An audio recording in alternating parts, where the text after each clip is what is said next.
Hello everyone, good morning. कैसे हैं आप सभी? आशा करती हूँ बढ़िया होंगे, स्वस्थ होंगे और अपने लाइफ में आगे बढ़ रहे होंगे। यहाँ पे मैंने रखा है एक तरफ दाल और एक तरफ मैंने रखा है दलिया, और गुनगुन केशव के लिए मैं आज बना रही हूँ दलिया। और जो लोग मेरे चैनल से नए जुड़ रहे हैं उनको मैं बता दूँ कि मैं बिहार से हूँ, मेरा नाम भारती है और मैं मुंबई में रह रही हूँ अभी। और यहीं से मैं अपना सीटेट पेपर 2 की तैयारी करती हूँ। और अभी मैं अपने पूरे घर की साफ़ सफाई कर रही हूँ। साफ़ सफाई करने के बाद पूरे जो घर का काम होता है सुबह का, वो मैं कर रही हूँ अभी।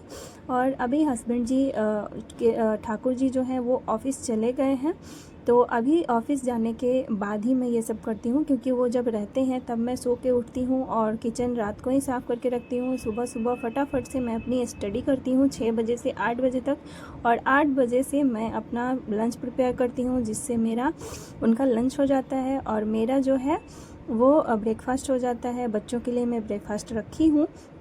और उसके बाद जैसा कि मैंने बताया दलिया, और उसके बाद मैं अपना जो झाड़ू पोछा बर्तन है वो करती हूँ। फिर बच्चों को ब्रेकफास्ट कराती हूँ, फिर नहलाती हूँ, अपने खुद को नहलाती हूँ, नहाती हूँ, पूजा पाठ वगैरह करती हूँ।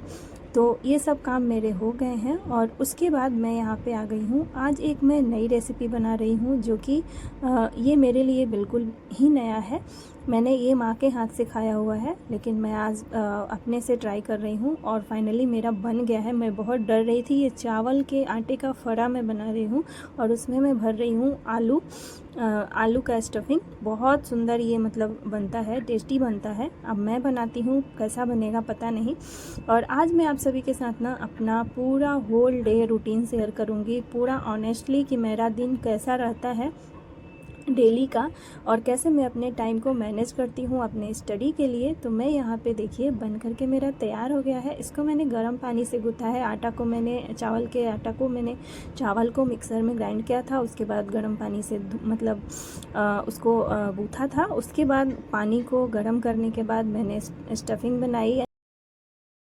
तो देखिए, आज मैं आप सबसे बात कर रही हूँ कि एक कमेंट मेरे पास आया था कि ससुराल में रह कर के मैं पढ़ाई कैसे करूँ दीदी, क्योंकि वहाँ पे कोई भी सपोर्ट नहीं करता है। कोई किसी भी पर्सन का ये इच्छा नहीं होता है कि मैं पढ़ाई करूँ। तो मैं आपको बता देती हूँ कि ये आपका फ़ैसला है, ये आपकी ज़िंदगी है, और आप अपने को कैसे जीना चाहते हैं, ये आपकी चॉइस है। आपके आसपास जो लोग रहते हैं, तो अब ससुराल में देखिए होता ये है कि ससुराल में लोगों के मन में ये धारणा होती है कि अगर आप पढ़ाई करने लगेंगे, अगर आप स्टडी करने लगेंगे, अगर आप जीवन में आगे बढ़ जाएंगे, तो फिर आप उनकी बातों को नहीं मानेंगे। अगर आप की ननद हैं या सासू माँ हैं, अगर 2-4 लाइनें आपको सुनाती हैं और आप उनको सुनती हैं, तो अगर आपकी जॉब हो जाएगी, अगर आप जीवन में आगे निकल जाएंगे, तो आप उनकी बातों को नहीं सुनेंगे। तो वो आपको क्यों आगे बढ़ने देंगे? यही सोच है उनकी, बस, और कुछ नहीं। इसी वजह से वो आपको आगे बढ़ते हुए नहीं देखना चाहते हैं। और ऐसा आपके साथ नहीं हो रहा है, ऐसा बहुत से लोगों के साथ होता है, जो कि वो नहीं चाहते कि आप अपनी पढ़ाई करें, आप अपने आप को संवारें, आप उनके बातों को सुने और बस उनके दबदबा में रहें। बस लोगों का यही सोच होता है, जिनकी थिंकिंग मतलब बहुत ही ज़्यादा सिकुड़न वाली होती है, उनकी सोच मतलब अच्छी नहीं होती है, वो लोग ये चीज़ें सोचते हैं। तो ये बातों को अगर आप ध्यान में रखेंगे कि उन्होंने मुझे ये बोला है और उनको मैं ये जवाब दूंगी, या ऐसे रोती रहूँगी बैठ करके, या सुनती रहूँगी जीवन भर, अगर आपको यही करना है तब तो आप अपने जीवन के फैसले मत लीजिए।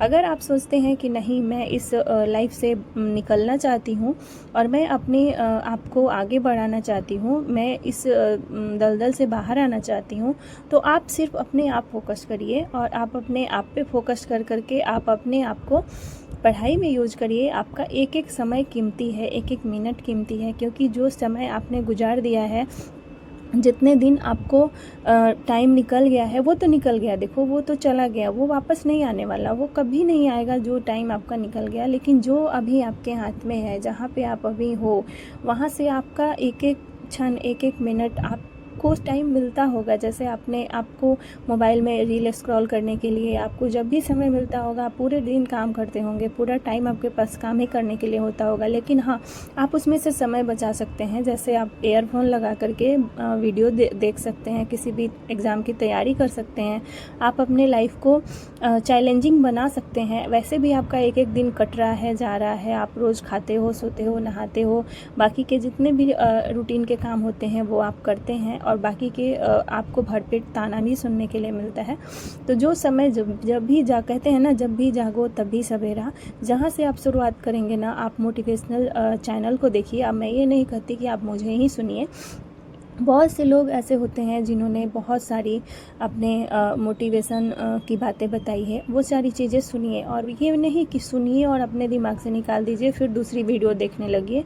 थोड़ी देर के लिए होता ये है कि हम मोटिवेशनल स्पीकर को सुनते हैं तो थोड़ी देरों के लिए लगता है ना कि हम बस अब तो हम ऐसा ही करेंगे, लेकिन ऐसा होता नहीं है। तो आप अपने ऊपर काम करना शुरू करिए। फिर जब हम दूसरा वीडियो स्क्रॉल करते हैं फिर उसमें हम घुस जाते हैं, वो हमारे बातों में बात हमारे दिमागों में चलने लगता है। तो दूसरे क्या कह रहे हैं उस पर आपको ध्यान नहीं देना है, आपको वो चीज़ें करनी है जो आपके लिए अच्छी है, जो आपका माइंड डिस्टर्ब ना करे, जहाँ पे आप अपनी पढ़ाई कर सकें। तो ये चीज़ों को आप ध्यान में रखिए और इससे आप अपने आगे बढ़ने के लिए सोचिए और अपने पढ़ाई पे फोकस करिए। आप अच्छी अच्छी किताबें खरीदिए। आपको ऑनलाइन बहुत सारे ऐसे, आपके पास हाथ में अगर मोबाइल है तो बहुत सारी चीज़ें आपको ऐसी मिल जाएंगी जो आप ऑनलाइन ऐप डाउनलोड करके मोटिवेशन सुन सकते हैं, बुक को पढ़ सकते हैं। ज़रूरी नहीं है कि आपको बहुत सारे पैसे देने हैं या बहुत सारा मतलब कहीं दूर जाना है। अभी तो ऑनलाइन का ज़माना है, बहुत सारी सुविधाएं आपके मोबाइल में ही हैं जो आप हाथ में रात दिन रखते हो, तो आप उसी से अपने आप को चेंज कर सकते हैं। कहीं दूर भागने की ज़रूरत नहीं है। हम हाउसवाइफ के लिए ये वरदान है, ये मोबाइल, जिससे हम अपने लाइफ को चेंज कर सकते हैं, जो पहले नहीं होता था। अब हम ये सोचेंगे कि हम क्लास करके पढ़ लें या घर से निकल के पढ़ लें, तो जो लोग आपको पढ़ने के नाम से मतलब चिढ़ते हैं, पढ़ने नहीं देना चाहते, कि अब आपको लगता है कि आप घर से बाहर जा कर के तैयारी कर सकते हैं? बिल्कुल नहीं कर सकते हैं। तो आप ये सब ना सोचिए, बस आप अपने मोबाइल को ही अपना हथियार बनाइए और उसी के ज़रिए अपने पढ़ाई को एक बार फिर से रिचार्ज हो करके, और बाकी के बातों को ध्यान न दे करके, क्योंकि माइंड डिस्टर्ब हो जाएगा, आप पढ़ नहीं पाएंगे। तो ये बस यही सी चीज़ें हैं जो मैं आप सभी के साथ शेयर करना चाहती थी। तो मैं बस इतना ही कह रही हूँ कि आप अपना लाइफ के डिसीजन खुद ही ले सकते हैं और कोई आपके लाइफ को नहीं चेंज कर सकता है। बस हम ही हैं जो हम अपने लाइफ को आगे बढ़ा सकते हैं। तो अभी बाबू मेरा सो गया था, बातों बातों में मैं भूल ही जाती हूँ कि मुझे अपना रूटीन भी बताना है। तो अभी जो कि मैं सारे काम जो है वो मैंने कर लिए थे, फिर मैं अपनी पढ़ाई करी और मैं आज अपने इंग्लिश का क्लास कर रही थी। 2 घंटे मैंने पढ़ाई करी है। बाबू मेरा अभी उठ गया है, खेल रहा है, तो उसको उठा है तब मैंने उसको खिलाया पिलाया, फिर बर्तन धो रही हूँ। उसके बाद बच्चों के साथ मैं थोड़ी देर टाइम स्पेंड करती हूँ। उसके बाद वो सो गया था तो मैं भी थोड़ी देर आज सो गई थी, मेरी भी आंख लग गई थी। आज पता नहीं थकान जैसा लग रहा था, मुझे बहुत ज़्यादा काफ़ी वीकनेस जैसा लग रहा था, फील हो रहा था। उसके बाद बहुत सारे यहाँ पे कपड़े हो गए थे जो कि धुले हुए हैं, इन सबको मुझे तह लगाना है, इन सबको फोल्ड करना है। उसके बाद मुझे इसे अलमीरा में रखना है और उसके बाद थोड़ी देर मैं अपने मोबाइल से अपना यूट्यूब पे हिमांशी मैम का क्लास देखूँगी।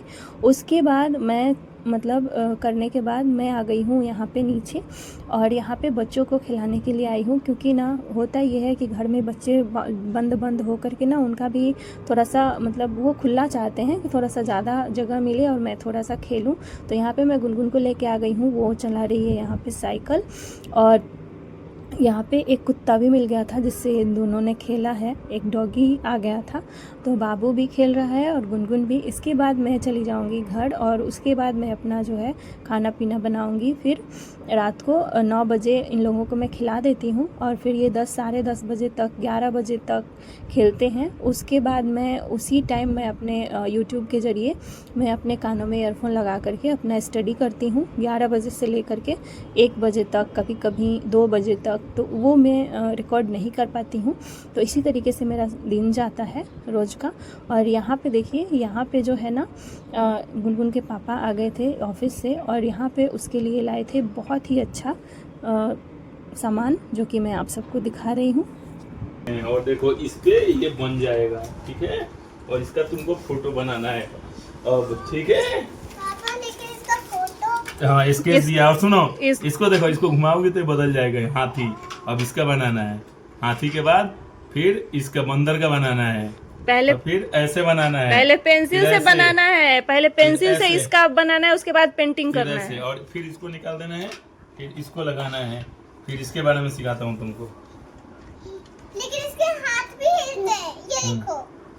ये देखो इसका बनाना है, और ये बुक दिया है और ये पेंटिंग दिया है, ओके। अच्छा चीज मानू, हम्म।